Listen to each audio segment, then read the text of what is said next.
তাই না? সৎ কাজের আদেশ এবং অসৎ কাজের, সৎ কাজের আদেশ করলে পরে অসৎ কাজ এমনি দূর হয়ে যাবে। এবং ওরা নাম ঠিকানা নিয়ে দিয়ে দিচ্ছে, ওরা ওয়াদা করছে মক্তবে আসবে এরা, ঠিক আছে, এবং নামাজও পড়বে। সুতরাং আগামীকাল থেকে একটু ইনশোর করবেন এবং গার্ডিয়ান যারা আছে তাদের সাথে কথা বলবেন। এরা কিন্তু ভালো ছেলে, এই বয়সে যারা ভালো থাকবে তারা আজীবন ভালো থাকবে, ঠিক আছে। এই জন্য তো নবী সাল্লাল্লাহু আলাইহি ওয়াসাল্লাম যুবকদের উপর মেহনত করার কথা বলছে। যুবক বয়সটা সবচেয়ে বেশি পছন্দ করেছে, আমার মতো বুড়ো লোকের পছন্দ করে নাই। যুবক লোক আর হচ্ছে ছায়াতলে স্থান পাবে, জানো এটা। এই জন্য এই বয়সে আল্লাহর সাথে বেশি মহব্বত রাখতে হবে। আর আল্লাহর সাথে মহব্বত রাখতে গেলে বাপ মায়ের কথা শুনতে হবে। হাদিস শরীফে কি আছে জানো?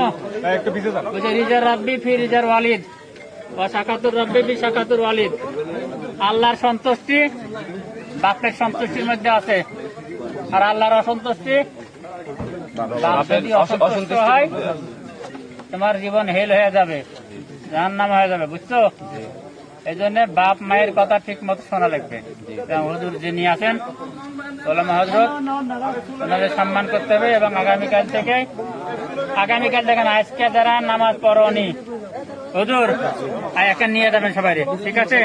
ওযু করে এশার নামাজ পড়বে সবাই, ঠিক আছে। একজনকে আপনার হুজুর কেউ না চাইলে পারে কিভাবে জামাতে নামাজ পড়াবেন এর পড়ানোর ব্যবস্থা করেন। ওর এলাকার যদি হয় বাপ মাকে আসতে বলবেন, আজকে না হলেও কালকে বক্তব্য যেন দিয়ে যায় সবাইকে, ঠিক আছে। তাহলে তোমাদেরকে আমরা ছেড়ে দিব না নিয়ে যাবো? হ্যাঁ, ছেড়ে দিব। এই আব্দুল মান্নান, আজকে এই শুনো, এই স্যারের কথা কিন্তু আজকে ছাড়ে দিব, কালকে সন্ধ্যার পর থেকে স্টোন আড্ডা দিবানি। হ্যাঁ স্যার, এখানে স্থানীয় একজন আছেন, স্টোন আর কালকের পর থেকে আড্ডা দিবা।